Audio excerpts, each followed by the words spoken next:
Good morning, everyone. It's Anifa Menon from hearthealthbrainhealth.com, encouraging healthy grieving and mindful actions. Today, my contemplative time has been all about doing the right thing. So, first of all, doing the right thing for me today was sitting in a slightly different spot. So, here I am on my couch. But that's simple stuff, right? I also wanted to talk about just life, doing the right thing. And so, I came across one quotation which said, "It is never wrong to do the right thing." This is by Mark Twain. It is never wrong to do the right thing. So, what is the right thing, right? So, of course, this could bring us into a whole different world of possibilities of what is considered the right thing. And of course, everyone will come from their own space of truth. But I will say that one consistency or some consistencies that I recognize about the right thing is that it does bring about a feeling of peace or justice or contentment or clarity or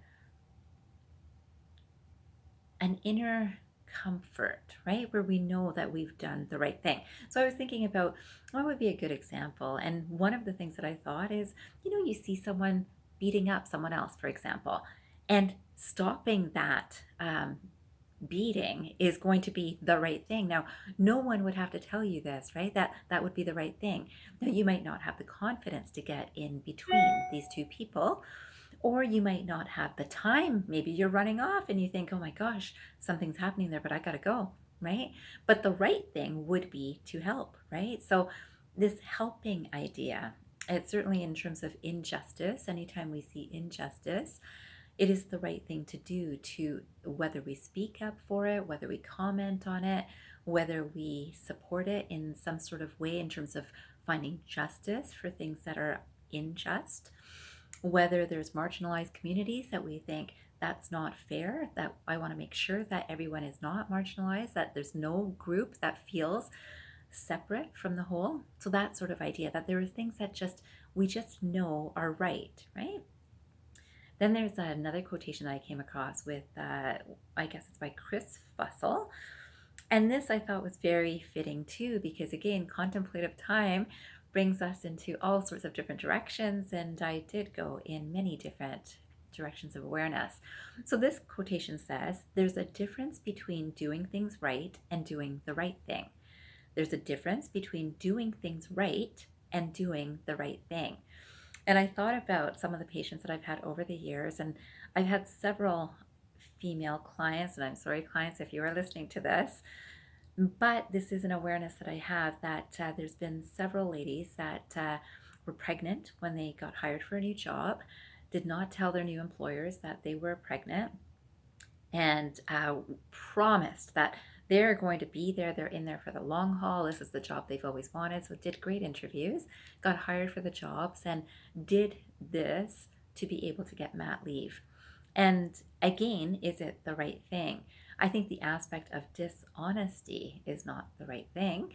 But again, I leave that in individual perspectives, and I can't judge for anyone's own life experience. And I do know that there's a lot of people who are very fearful of not being able to find the next job if they wait, and not having enough money to support them until that time. And in finding the right job, people are usually being hired for longer commitments when they're getting a full-time job. So they would love to jump at those opportunities rather than taking the more lower paying, perhaps part-time jobs, right? So there's all sorts of reasons, but of course that stood out as one thing. Then my own experience, I can tell you that when I made the decision to give up my license, I've been practicing for 21 years. And if there's any doubt out there, I absolutely loved practicing naturopathic medicine.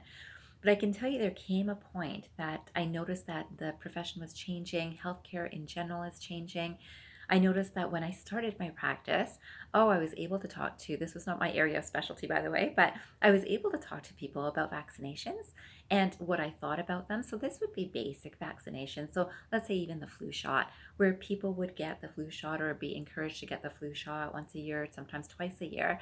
And patients would come in and ask, "Should I get this? Is it safe? Do you know anything?" And there was a time where I could tell them that, well, considering that you're going through this, maybe this isn't the right time, wait a month. Or I might say that, your immune system is really healthy. And I think even if you got the flu this year, I think you'd be able to handle it. I'd be able to be very, very honest that way. Then came a point that I literally had one client, only one client, but it's enough to make an impression, who had the basic flu shot. She had taken it regularly without asking anyone, just feeling like it's the right thing to do.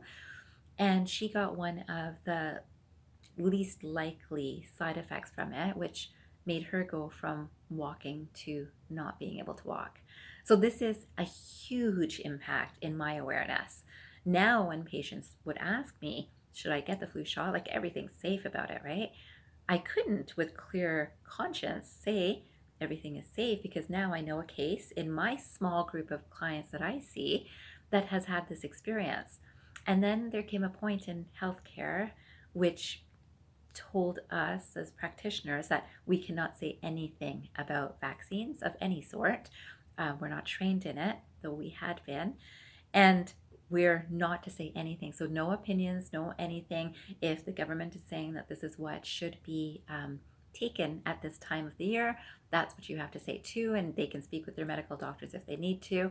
And that was it. So that's the restriction that was suddenly put on, which was never there before. So now I couldn't speak with full honesty and integrity in terms of my communication, because I was restricted by my own license, right?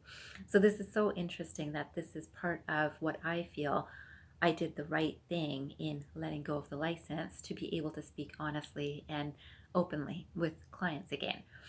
And then finally, I came across this quote. And again, I would love for you today to also think about, what kind of things do you do the right thing?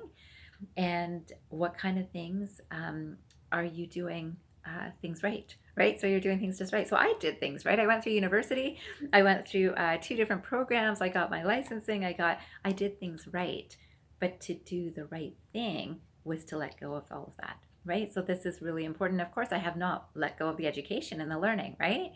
But I also feel like I'm a better practitioner than I was as a naturopathic doctor. So I would love for you to think about, are there things that you can differentiate for yourself in those 2 areas, doing things right or doing the right thing? So this quotation says, it's by, first of all, Michael Josephson. And it says, character is not only doing the right thing when no one is looking, it's doing the right thing when everyone is looking. It's being willing to do the right thing, even when it costs more than you want to pay. And I will say this is so true, because again, the rewards in a different sort of peace and satisfaction that's in the system are huge and far outweigh the not peace of doing something or waiting for the right time to do something. Most people might wait till retirement, for example, to let go of a license, but you will know your own situation and what you might be waiting for doing the right thing. And if you can make sure that you kind of push yourself to do the right thing, the rewards are immeasurable. So I wish you a fantastic day with that contemplative time for yourself ahead. And I hope you remember, transform your mind and transform your life. Have a great day, everyone.